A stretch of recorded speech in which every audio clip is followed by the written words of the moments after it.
Need your daily fix on mixed martial arts? We're going to kind of recap Bellator 155 from UFC 198. Who's who? Kind of a controversial decision. And who's not? I couldn't figure out why, and then it hit me. Well, don't you fret, because Golden State Media Concepts got you covered. Get your daily dose of MMA podcast. Everything from the UFC, Bellator Fighting Championships, Extreme Cage Fighting, Invicta Fighting Championships, and so much more. Join us as we talk about some of the biggest names in mixed martial arts. We've got you covered here on Golden State Media Concepts MMA Podcast.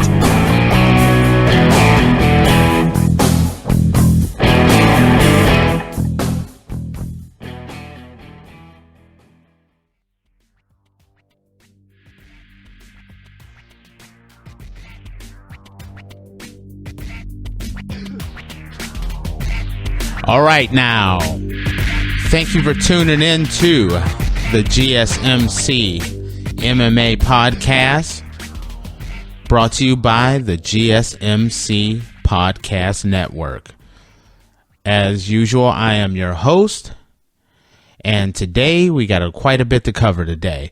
We're gonna cover the ongoing saga between Khabib and Conor McGregor. We're gonna start off with that. We're going to talk a little bit about what's next for Ray Borg.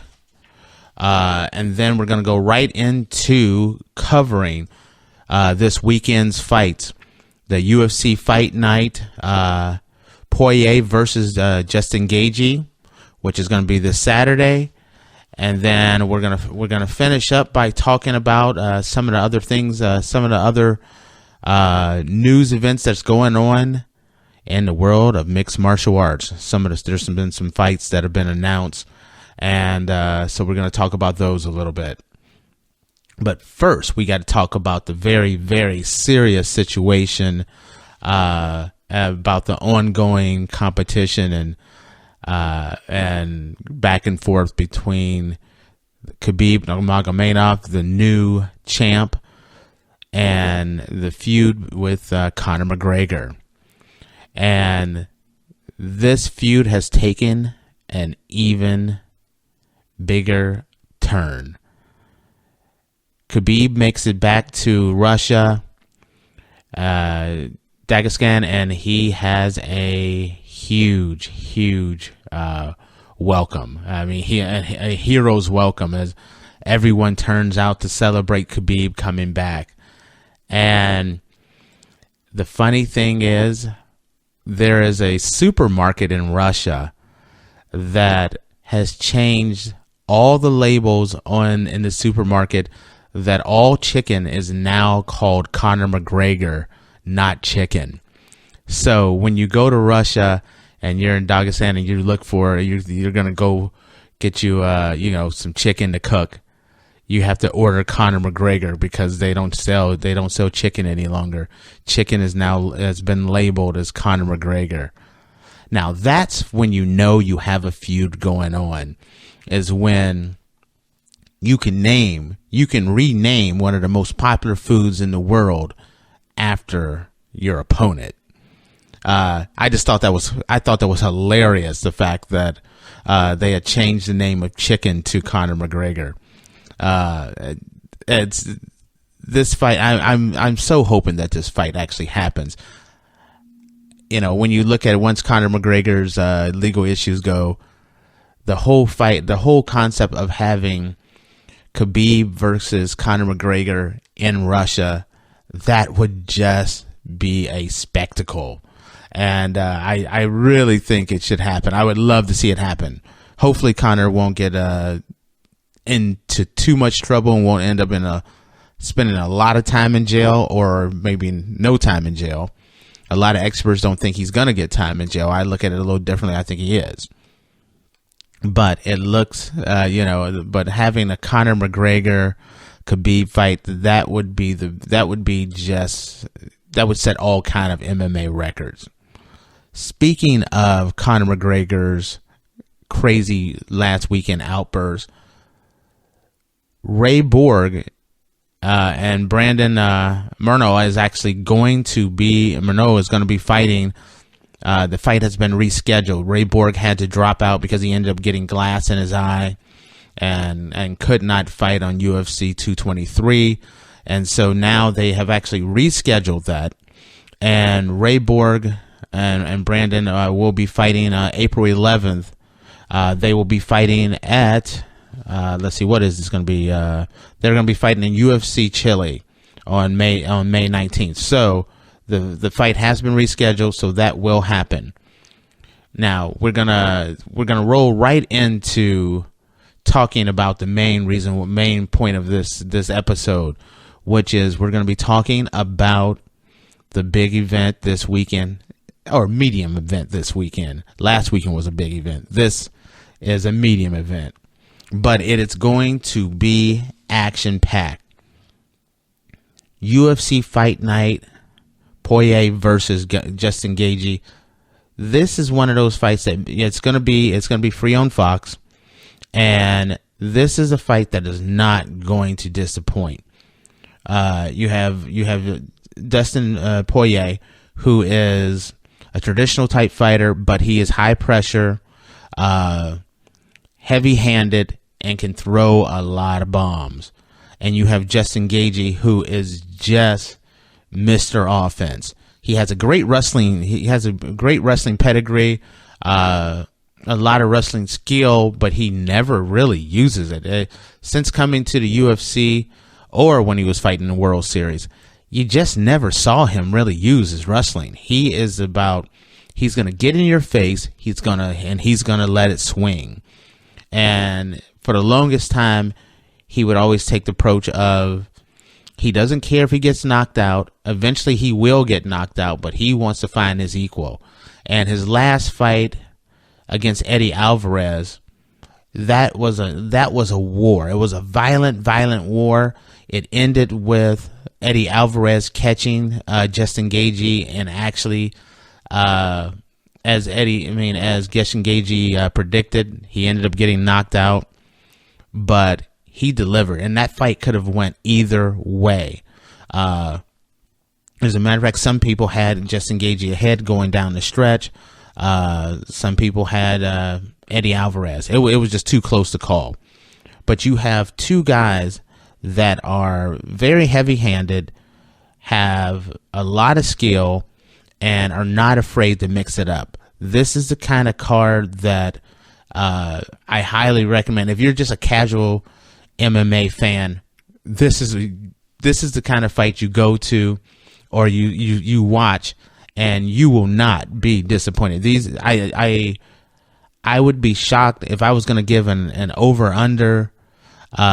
This is a 2-round fight at best.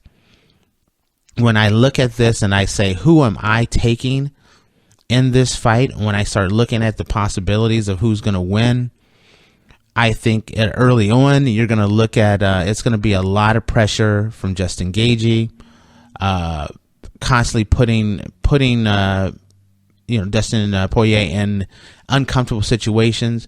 But in the end, I look at Dustin to win strictly because of the fact that he uses his boxing skills and his stand-up game just a little cleaner. He uses a lot of movement. He uses angles to land big power shots, and when you have he can counterpunch if need be. And when you have Gaethje, who's just going to come at him full blast, a little slip here, a little slip there, and with the angles that he can catch Gaethje.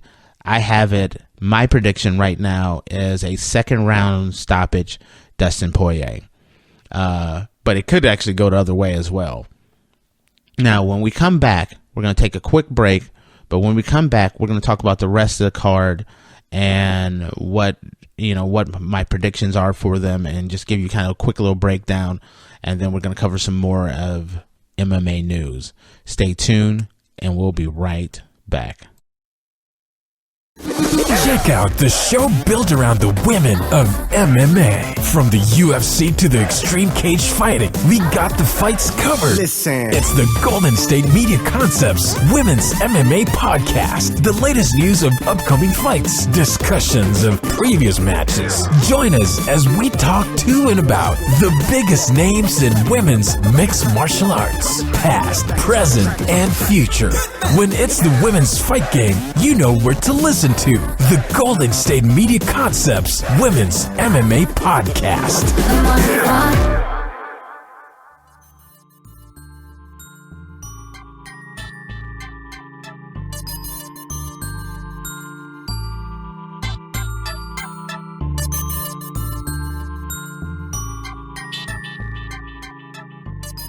All right, we're back. And in the first segment, we talked about Conor McGregor and Khabib, actually their feud and how it has stretched all the way to the world of Russian poultry, where in Russia, at this supermarket in Russia, they changed the name of all the chicken to Conor McGregor. And then we talked about the fact that Ray Borg has been rescheduled and his fight that he'll be fighting coming up here. And then the last part we just covered was the main event for UFC Fight Night, Poirer versus Gaethje, and how I think that's going to go. I looking at the fight and making my prediction, I have it as a non-stop action fight, but I actually have Dustin Poirier winning this fight. I just think his movement, and his footwork is just I think far superior.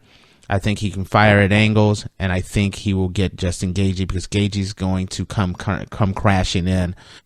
Now, there's another fight on this card that I think is going to be just as exciting as that Poirier versus Justin Gaethje, and that's Marvin Vettort versus Israel Adesanya.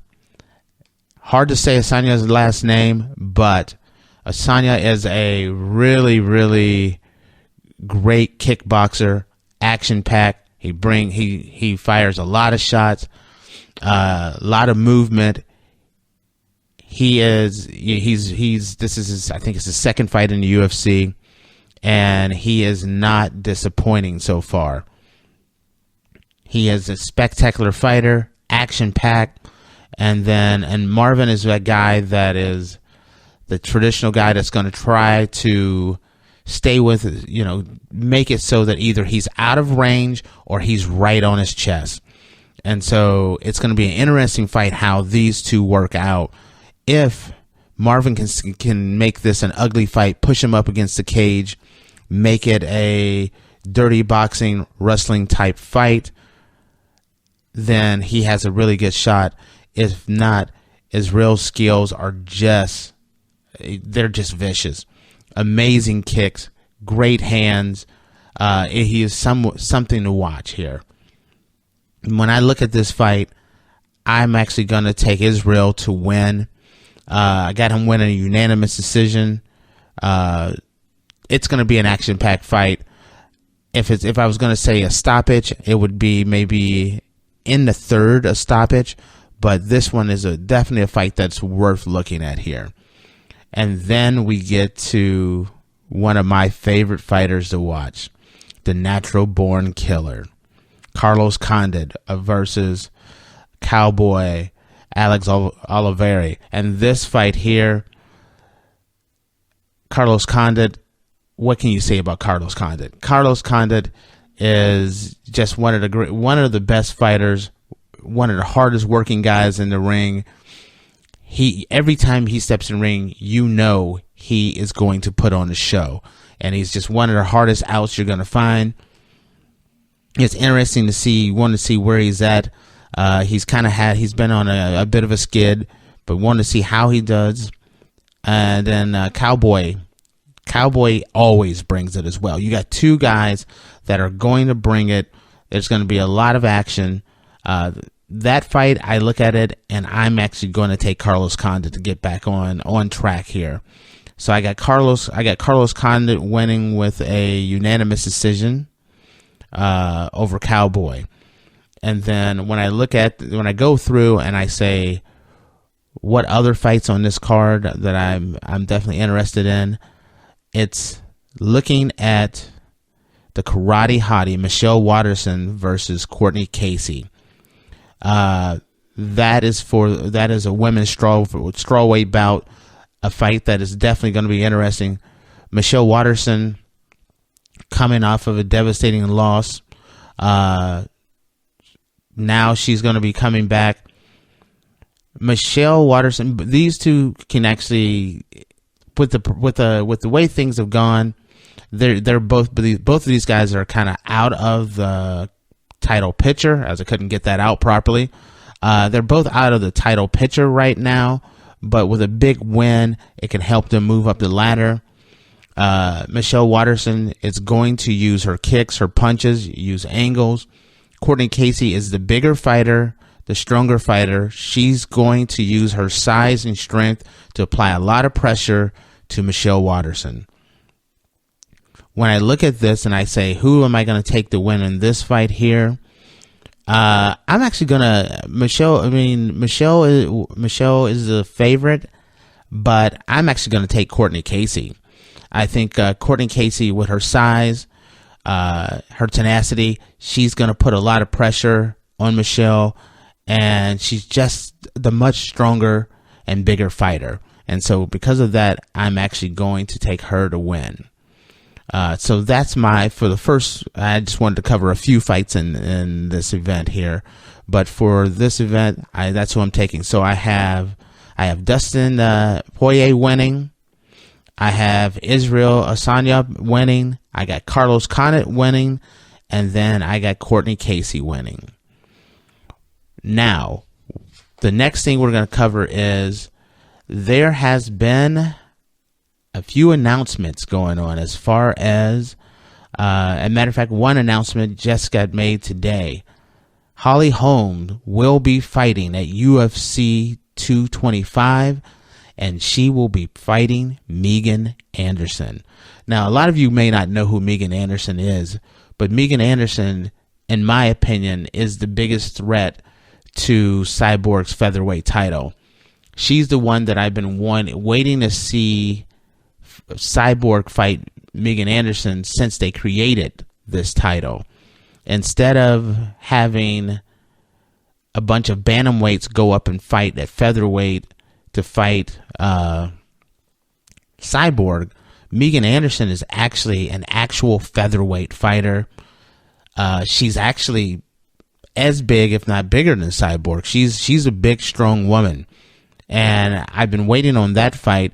I'm surprised that the UFC did not just put Megan Anderson in there, because she had a fight scheduled with Cyborg and she had to drop out because of some personal issues. But I'm surprised that they didn't go directly to a Cyborg Megan Anderson fight. They both want that fight, but they decided to go with Holly Holm. I'm very curious to see how this goes. And I also wonder why Holly took this fight. The way I understood it, I thought Holly wanted to stay in the bantamweight division, but apparently things have changed, and she's going to be a featherweight. Megan's going to be a tough test. I'm looking forward to seeing that one. Here's a shocker, and I'm a big Holly Holm fan. I'm also a big Megan Anderson fan as well, just being honest. Right now, there will be some time before this fight comes up, but I actually got Megan Anderson winning. Megan is so strong. She's super talented. She's young. Every time I see Megan Anderson, she gets better. She's out of Australia, but her ceiling as far as where she could go, if there's anyone that's going to upset Cyborg, I have often said it's Megan Anderson, and putting her in there with Holly, that's a heck of a test. The winner of this fight probably will get Cyborg next. So that fight has been announced for UFC 225, and then as far as other fights that have been announced, we're going to stay in the women's division. The Invicta FC 29, they announced that Sarah Kaufman is going to be headlining Invicta FC 29. Sarah Kaufman from the UFC. I'm a little shocked that she's actually now in Invicta. She's a really good fighter. I think she should still be in the UFC, but she's going to be headlining the Invicta card. And also up on that card as well is going to be Pearl Gonzalez formerly of the UFC, and now she's now in Invicta as well. So you have two fighters that I think are super tough that was super tough in the UFC are now going to be fighting in Invicta. So I wanted to bring that part up. And then the last thing I'm going to talk about is the fact that Max Holloway said he is eyeing defending his title against Brian Ortega July 9th at UFC 229. UFC 226 on July 9th. So there will be a short turnaround, not a real short turnaround, but Max Holloway will be defending his title very soon. So super excited about that. I'm really looking forward to seeing how he handles the size of Brian Ortega. Brian Ortega is a very big fighter with serious submission game. When you look at this fight, it's a really dangerous fight for Max Holloway. And the reason why it's a dangerous fight is this. Max Holloway tends to start off slow. And you can't start off slow with Brian Ortega. If you're slipping early, Brian Ortega will get you in a guillotine or submit you super fast. Just ask Cub Swanson. That's his thing. Max is going to have to start off fast or to get caught. We'll talk a little bit more about some of the other news and things that are going on. We'll talk about the weigh-in tomorrow and other news updates. But this one, I just wanted to jump on and give you just kind of the latest news and notes that are going around. Stay tuned. We'll be back tomorrow. And to all, have a good night. You've been listening to the Golden State Media Concepts MMA Podcast, part of the Golden State Media Concepts Podcast Network. You can find this show and others like it at www.gsmcpodcast.com. Download our podcast on iTunes, Stitcher, SoundCloud, and Google Play. Just type in GSMC to find all the shows from the Golden State Media Concepts Podcast Network. From movies to music, from sports to entertainment, and even weird news. You can also follow us on Twitter and on Facebook. Thank you, and we hope you have enjoyed today's program.